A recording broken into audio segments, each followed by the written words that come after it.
कहानी का नाम अच्छाई का इनाम। अर्जुन जो सबके लिए सोचता था। अर्जुन एक साधारण लेकिन दिल से बहुत अच्छा लड़का था। उसके माता पिता ने उसे सिखाया था कि हमेशा दूसरों की मदद करनी चाहिए, क्योंकि अच्छाई कभी बेकार नहीं जाती। अर्जुन की यही सोच थी। दोस्तों की मदद के लिए वह अपनी जरूरतें भूल जाता।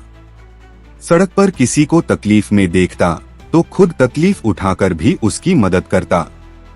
ऑफिस में भी सबकी मदद करता, फिर चाहे खुद मुश्किल में ही क्यों न आ जाए। लेकिन उसे इस अच्छाई के बदले क्या मिला? धोखे और हकीकत से सामना। धीरे धीरे अर्जुन को एहसास होने लगा कि उसकी अच्छाई का लोग गलत फायदा उठा रहे हैं। दोस्त सिर्फ जरूरत के समय उसे याद करते। जब उसने किसी से मदद मांगी तो सबने बहाने बना दिए। ऑफिस में उसने हर किसी की मदद की, लेकिन प्रमोशन उसके बजाय एक ऐसे आदमी को मिल गया जो सिर्फ बॉस की चापलूसी करता था। सबसे बड़ा झटका तब लगा जब उसके सबसे अच्छे दोस्त रोहित ने उसे धोखा दिया। अर्जुन ने कभी रोहित के साथ गलत नहीं किया था, फिर भी उसने अर्जुन के खिलाफ झूठी बातें फैला दी। क्या अच्छाई की दुनिया में कोई कीमत नहीं? अर्जुन ने खुद से सवाल किया। एक दिन अर्जुन पार्क में अकेला बैठा था, तभी एक बुजुर्ग व्यक्ति उसके पास आए। बेटा, तुम्हारा चेहरा बता रहा है कि तुम बहुत परेशान हो। अर्जुन ने उन्हें अपनी पूरी कहानी सुनाई। बुजुर्ग मुस्कुराए और बोले, अच्छाई हमेशा लौटकर आती है, लेकिन अपनी जगह और समय पर। तुम्हें बस धैर्य रखना होगा और सही लोगों के लिए अच्छा करना होगा। अर्जुन को उनकी बात पूरी तरह समझ नहीं आई, लेकिन उनके शब्द उसके मन में गूंजते रहे। वो अच्छाई की परीक्षा, मुश्किलों का नया दौर। कुछ दिनों बाद अर्जुन की जिंदगी में एक बड़ा मोड़ आया।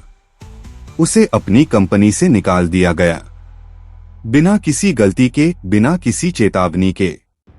बॉस ने उसे सिर्फ इसलिए बाहर कर दिया क्योंकि अर्जुन ने एक भ्रष्ट डील पर साइन करने से मना कर दिया था।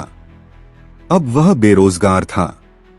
उसके पास पैसे नहीं थे, सपने बिखर चुके थे, और सबसे बुरी बात, अब कोई दोस्त नहीं था। जिन लोगों की मदद उसने की थी, वे भी अब फोन तक नहीं उठा रहे थे।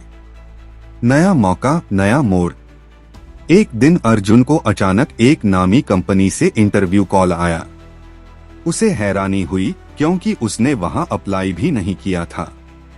जब वह इंटरव्यू देने पहुंचा तो उसके होश उड़ गए। सामने वही बुजुर्ग व्यक्ति बैठे थे जिनसे वह पार्क में मिला था। याद है मैंने क्या कहा था? बुजुर्ग मुस्कुराए। अर्जुन को सब समझ में आ गया। बुजुर्ग व्यक्ति उस कंपनी के मालिक थे। उन्होंने अर्जुन की सच्चाई और ईमानदारी को परखा था। उसी दिन अर्जुन को सीनियर मैनेजर की पोस्ट मिल गई।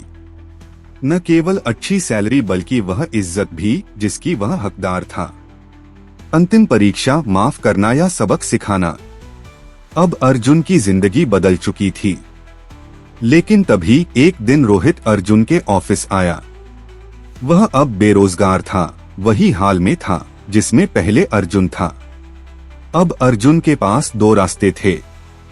एक, रोहित को उसी तरह नजरअंदाज करे जैसे उसने किया था। दो, अपनी अच्छाई पर अडिग रहे, लेकिन एक सबक भी दे। अर्जुन ने मुस्कुराते हुए कहा, मैं अब भी वही अर्जुन हूँ जो दूसरों की मदद करता है, लेकिन अब मैं यह भी जानता हूँ कि अच्छाई वहाँ करनी चाहिए जहाँ उसकी कद्र हो। उसने रोहित को मदद दी, लेकिन इस शर्त पर कि वह अपनी गलतियों से सीखेगा और कभी किसी के साथ विश्वासघात नहीं करेगा। रोहित की आंखों में आंसू थे। उसने अर्जुन से माफी मांगी और वादा किया कि वह भी अब सही रास्ते पर चलेगा। अर्जुन को उस दिन समझ में आया कि अच्छाई करना गलत नहीं है, लेकिन सही लोगों के लिए करनी चाहिए। अब वह पहले से ज्यादा समझदार था, लेकिन अपनी अच्छाई को कभी खोने नहीं दिया।